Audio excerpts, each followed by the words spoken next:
welcome to Chetan Bharat Learning. Let's continue with our chapter. चलिए अब question कर लेते हैं. Name a device that helps to maintain a potential difference across a conductor. किसी भी conductor में जब हमने potential difference maintain करना है तो हम कैसे maintain कर सकते हैं? Either by using a cell or a battery. ठीक है, तो वही maintain करेगा. Next question है, what is meant by saying that the potential difference between 2 points is 1 volt? इसका क्या मतलब है? If we say that the potential difference is 1 volt, that means 1 joule of work is done to move a charge of 1 coulomb from one point to another. Simple आपने 1 volt की definition लिख देनी है. ठीक, अब है यहाँ से यहाँ पर हम लिख देते हैं 1 volt is equal to 1 joule over 1. ठीक है, यहाँ पर हम लोग 1 joule over 1 coulomb. ठीक है, when 1 joule of work is done to move a charge of 1 coulomb from one point to another point. अब नेक्स्ट क्वेश्चन भी कुछ इससे रिलेटेड है, ध्यान से देखेंगे. How much energy is given to each coulomb, मतलब एक कूलम को आप कितनी एनर्जी दोगे, टू 1 कूलम ऑफ चार्ज को कितनी एनर्जी दोगे passing through a 6 volt battery. एक बैटरी की आपको पोटेंशियल डिफरेंस दे रखा है, दैट इज 6 वोल्ट्स. अब 6 वोल्ट्स का मतलब क्या है? एक्चुअली 1 वोल्ट का मतलब है कि 1 जूल्स ऑफ वर्क किया गया है to move 1 coulomb of charge. 6 volts का क्या मतलब है? 6 वोल्ट्स का मतलब है कि 6 जूल्स ऑफ काम किया गया है in moving the 1 coulomb charge. ठीक है, in moving a charge of 1 coulomb. ठीक, तो यहाँ पर क्वेश्चन क्या पूछा गया है? How much energy is given to each coulomb. एक कूलम को कितनी एनर्जी दी गई होगी? 6 जूल्स एनर्जी देंगे ताकि वो बैटरी में मूव कर सके from one point two another point. अगर 1 वोल्ट है तो यानी कि 1 जूल एनर्जी दी है. अगर 6 वोल्ट्स है पोटेंशियल डिफरेंस उस बैटरी का, तो that means 6 joules of energy दी गई है for each coulomb in that particular circuit. Clear? तो यहाँ पर जूल्स का मतलब यही है ना, वर्क डन, और वर्क डन क्या होता है? एनर्जी. ठीक, तो यहाँ पर एनर्जी पूछी है. How much energy is given to each coulomb of charge passing through a 6 volts battery. तो कितनी एनर्जी दी गई है? 6 वोल्ट्स का मतलब ही है 6 जूल्स ओवर 6 कूलम्स. तो कितनी एनर्जी एक उसको दी गई है? 6 जूल्स एनर्जी दी गई है. क्लियर जी? तो यहाँ पर हम याद रखेंगे. क्लियर? तो हमारा आंसर यहाँ हो जाएगा that 6 joules of energy is given to each coulomb of charge passing through a 6 volts battery. Clear हो गया? चलिए हम नेक्स्ट देखेंगे सर्किट डायग्राम. अब इलेक्ट्रिक सर्किट हमें पता चल गया एक क्लोज्ड पाथ है. ठीक, क्लियर? यहाँ पर मैंने एक डायग्राम बनाया हुआ है क्लोज्ड पाथ का. हालांकि हम अगर बनाने चाहें तो हमें तो इस चीज़ को ड्रॉ करने में टाइम लगेगा, इसीलिए to conveniently draw an electric circuit हमने डिफरेंट सिंबल्स दे दिए हैं. बल्ब को अलग सिंबल दे दिया है, वोल्ट मीटर को अलग, एमिटर को अलग. सो स्कीमेटिक डायग्राम बनाना कन्वीनियंट है बिकॉज हमारे पास हैं कुछ कन्वेंशनल सिंबल्स जो कि वर्ल्ड ओवर सेम यूज किए जाते हैं. So convention symbols use to present some of the most commonly used electrical components. ये आपके बुक में इस टेबल में दे रखे हैं. मैंने आपसे कहा था ना 7th क्लास में भी हमने थोड़े से किए थे. अब क्लास 10th में एक बार आप फिर इन्हें रिवाइज करेंगे और लर्न करेंगे. सो यहाँ पर कुछ समझने वाला नहीं है, you just to learn it. तो पेपर में ये भी पूछा जा सकता है कि आपसे ये बना के दे दी फिगर और पूछा this is the conventional symbol of dash, तो आप लिख दोगे this is of a switch, open switch symbol. क्योंकि अगर आप याद करोगे तो ही आपको याद रहेगा. क्लोज्ड स्विच का बीच में एक डॉट लग गई. ठीक है, तो प्लग की और the closed switch. Wire joint, wires crossing without joining, battery कैसे कनेक्ट करनी है, एक इलेक्ट्रिकल सेल कैसे दिखाना है, ये सब चीज़ें आपको याद करनी पड़ेंगी. क्लियर? तो ये आपके पास टेबल है, रेजिस्टेंस कैसे दिखानी है, बल्ब कैसे दिखाना है. प्लीज़ इसे याद कर लीजिए, आपके एग्जाम में इससे पूछा जाता है क्वेश्चन. ठीक, तो एमीटर, वोल्ट मीटर, ये सब रेजिस्टेंस, रियोस्टैट, इन सब के आपसे सिंबल्स पूछे जा सकते हैं. और अगर आपको सर्किट से रिलेटेड कुछ डायग्राम बनाना पड़ेगा तो भी आपको इनकी जरूरत पड़ेगी. ठीक, तो इस चैप्टर को समझने के लिए वैसे भी ये सिंबल समझने बहुत जरूरी हैं.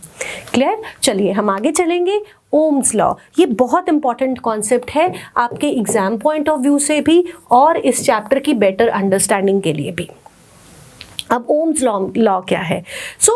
सवाल ये आया कि is there any relationship between the potential difference across a conductor and the current flowing through it? क्या V और I के बीच में कोई रिलेशन है? और इसे एक्सप्लोर करने के लिए एक एक्टिविटी की गई। एक्टिविटी में क्या किया गया, ध्यान दीजिएगा, आपकी बुक की एक्टिविटी है set up the circuit as shown in the figure consisting of a nichrome wire. अब नाइक्रोम वायर जो है ये एक अलॉय वायर है which is made up of nickel, chromium, manganese, iron, metal. तो नाइक्रोम जो है दैट इज, अब क्वेश्चन यहाँ से ना कई बार ये भी पूछ लेते हैं, nichrome is an alloy of nickel, chromium, iron, manganese, ये याद रखेंगे। ठीक, सो नाइक्रोम वायर ली गई, ठीक, 0.5 मीटर्स की, एक एमिटर, एक वोल्ट मीटर और 4 सेल्स लिए गए of 1.5 volts each. First use only 1 cell as the source of in the circuit and note the current reading। Emitter में I की रीडिंग देखेंगे and the reading of voltmeter V for the potential difference across the nichrome wire। अगर एक cell आप use कर रहे हैं तो उस दौरान क्या I की वैल्यू आई है, क्या V की वैल्यू आई है, वो नोट कीजिए। Next connect the 2 cells in the circuit. 2 cells को कनेक्ट करके फिर हम देखेंगे I की वैल्यू और V की value. Repeated for the number 3 जब हम यूज करें, फिर जब हम 4 सेल्स यूज करें, तो जब आप उनको टैबुलेट करेंगे आपके पास कुछ वैल्यूज आ जाएंगी I और V की। जनरली लैब में करवाया जाता है, ठीक है, तो आप अपनी टीचर के साथ ये एक्सपेरिमेंट लैब में भी कर सकते हैं।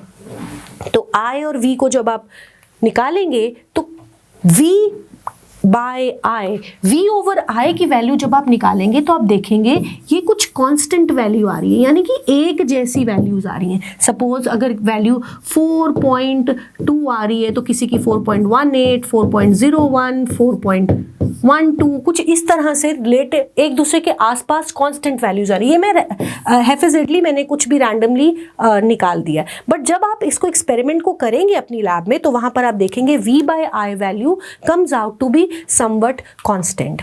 और जब इसका ग्राफ प्लॉट करेंगे तो that would come out to be a straight line. अब ये स्ट्रेट लाइन ग्राफ क्या शो कर रहा है? तो दूसरा क्वेश्चन जो आपके पेपर से इस पैराग्राफ से यहाँ से बन सकता है वो आपको ये ग्राफ बनाकर दे देंगे। अब आपको पूछेंगे what does the straight line in the VI graph shows. V और A का जो ग्राफ है ये स्ट्रेट लाइन है, इससे क्या पता चलता है? तो it shows that as the current increases, current through a wire increases, the potential difference across the wire increases linearly। Linear ढंग से जैसे जैसे करंट बढ़ता जा रहा है वैसे वैसे पोटेंशियल डिफरेंस भी बढ़ता जा रहा है। And this is the graph of Ohm's law. That means जब हमने वो प्लॉट किया, एक्सपेरिमेंट समझा, तो हमें ये पता चला भी जैसे जैसे V बदल रहा है वैसे वैसे I भी बदल रहा है। V is directly proportional to I। तो क्या लिखा है आपकी बुक में? In this activity you will find that approximately the same value for V by I is obtained in each case. Thus the VI graph is a straight line graph. Question क्या पूछा जाता है? If a conductor obeys ohm's law तो उसके लिए graph कैसा बनेगा, VI graph कैसा बनेगा? It would be a straight line graph which shows that as the current increases the potential difference also increases linearly. Clear? So thus VI is a constant ratio. In 1827, a German physicist George Simon Ohm find out this relationship between current flowing in a metallic wire and the potential difference across the terminals। किसने बताया था ये पहली बार? कौन से physicist थे? German physicist George Simon ओम। और इसीलिए इस लॉ को नाम दिया जाता है Ohm's law. Clear? So the potential difference across the ends of given metallic wire in an electric circuit is directly proportional to the current flowing through it। अब यहां से क्वेश्चन बन गया, define Ohm's law। Ohm's law states that the potential difference, underline in your books, the potential difference across the ends of a given metallic wire is in an electric circuit is directly proportional to the current flowing through it, provided the temperature remains same. Temperature same रहना जरूरी है. और in other words, V is directly proportional to I. So V upon I is constant, और इस constant को नाम दिया गया R, which is called as the resistance of that conductor, right? So R is a constant for the given metallic wire at a given temperature. Temperature change नहीं होगा क्योंकि उस resistance में फर्क पड़ता है जो हम बाद में समझेंगे. So R is a constant for the given metallic wire at a given temperature, and this constant R is called as resistance. तो अब आपसे 2-3 क्वेश्चंस बन गए यहाँ पर. ओम्स लॉ क्या है, आर क्या है, आर रेजिस्टेंस है, और रेजिस्टेंस एक्चुअली होती क्या है ये भी आपको यहाँ समझना. रेजिस्टेंस मतलब रेजिस्ट करना किसी चीज को, और यहाँ पर किसे रेजिस्ट करना है, to the flow of electric current. तो रेजिस्टेंस क्या है, it is the property of a conductor to resist the flow of charges. So what is resistance? It is the property of a conductor to resist the flow of charges through it. Next question इसी paragraph में जो बनेगा आपका वो है the SI unit of resistance is ओम, और ओम का symbol आप यहाँ देख सकते हैं. ठीक है जी. So SI unit of resistance is ohm, represented by a Greek letter. R की वैल्यू कहां से आएगी, R is equal to V upon I. अब वही क्वेश्चन आ गया.